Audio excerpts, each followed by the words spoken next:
Welcome back, everybody, to Layin the Points with Luca Rosano. I'm your host, Luca Rosano, coming to you live from the Parlay Studios with another hot topic that I want to talk about. The Toronto Maple Leafs, the topic across all of Toronto and arguably other parts of Canada, suffered another heartbreaking loss in Game 6 on the road against Tampa Bay when it looked like the Leafs were finally going to do the unthinkable, and that is win a first-round playoff series for the first time since '04.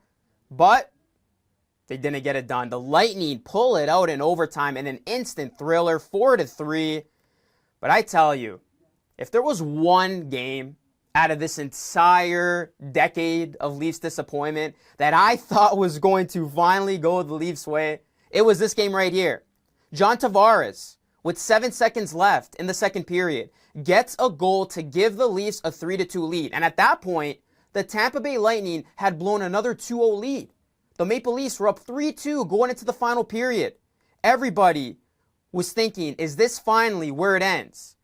As the third period started, Tampa Bay wasn't really generating a whole lot of offense. The Maple Leafs were outplaying them. And then we get to the final 11 minutes of the game. The Maple Leafs just have to survive one last stretch, and they can finally say they've won a first-round playoff series. But then a controversial call happened that had everybody talking. There was a high stick to the face that was called, which allowed the Lightning to go on a 5-on-3 attack. But if you look at this replay, the stick just hit his shoulder. There was no high stick to the face here. So essentially, the 5-on-3 should not have happened. And that is when the Lightning were able to equalize it. And that wasn't the only controversial play that happened. There was another play where Killorn holds Matthews' jersey for like 5 seconds. As you see the footage here, you can't do that. There is no excuse how you should be able to get away with something like that in a high-intensity playoff game. And Chris Johnston said that Tavares had these comments. I don't have any comments about the refs tonight. And then you look at Ryan Whitney, he doubled down on the frustration that not only the Leafs players, but the Leafs fans had about the officiating. As he said this, the Leafs have a legit complaint about the refs tonight. Very one-sided for Tampa, and it still took OT. Leafs outplayed them, and Tampa is going to need to play much better to win Game 7. Kucherov made it 3-3, but was horrendous otherwise.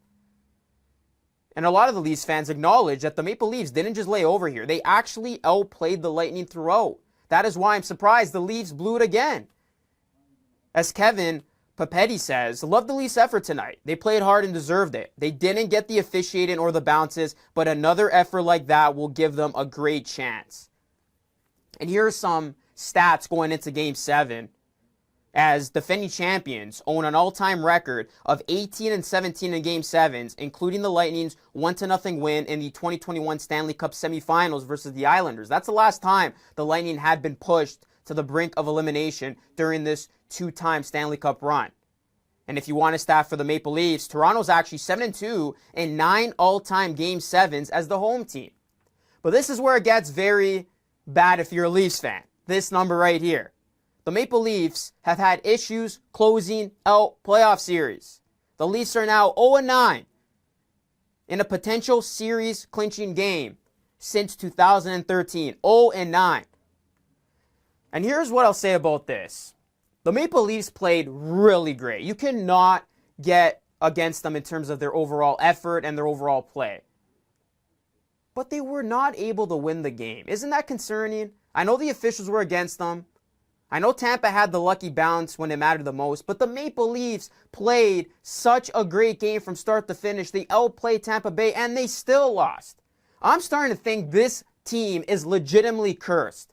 If the Maple Leafs go on to lose Game 7 and they blow yet another series in this type of fashion, I don't even want to begin what the fan base is going to feel like, as this fan base, the Leafs fan base, has gone through absolute misery. And you better believe all the pressure is going to be on the Maple Leafs in that Game 7 in front of their home crowd, because they know deep down if they blow this again, there's going to be major changes coming. Dubas' face said it all. when the Leafs lost this game. We'll see what happens, but if I had to make a pick for this one, I would not be confident taking the Leafs, a team that I thought had it. It was right there. And some way, somehow, Tampa Bay, as resilient as the champions they are, they find a way to win in overtime. And that's why I like Tampa Bay going into a big match Game 7. Because they have done it before. They know how to win in high-pressure situations. And as for the Leafs, their track record has indicated it. This is a team that cannot come up big. And until they prove to us that they can, in fact, come up big when the lights are the brightest, I can't bet on that team. So, sorry, Leafs fans. I'm going against the grain here. I think it's going to be a great game. It's going to follow the same model as these last two games have. But my pick for this one, I think Tampa Bay finds a way to get it done. And it will be another heartbreaking loss for the Maple Leafs in the playoffs. And as I said, there's going to be a lot of questions to answer to. We'll see if I'm wrong. I'm going to be down there Saturday night, so hopefully the Leafs can find a way to pull it out. It's going to be a great celebration, but that is my pick. So we'll see what happens. But the Maple Leafs, so close yet so far, and closing the series out in Game 6. They'll get one more chance to do it in Game 7 in epic Game 7 matchup against the Tampa Bay Lightning at home, 7 p.m. Eastern, puck drop. We'll see what happens.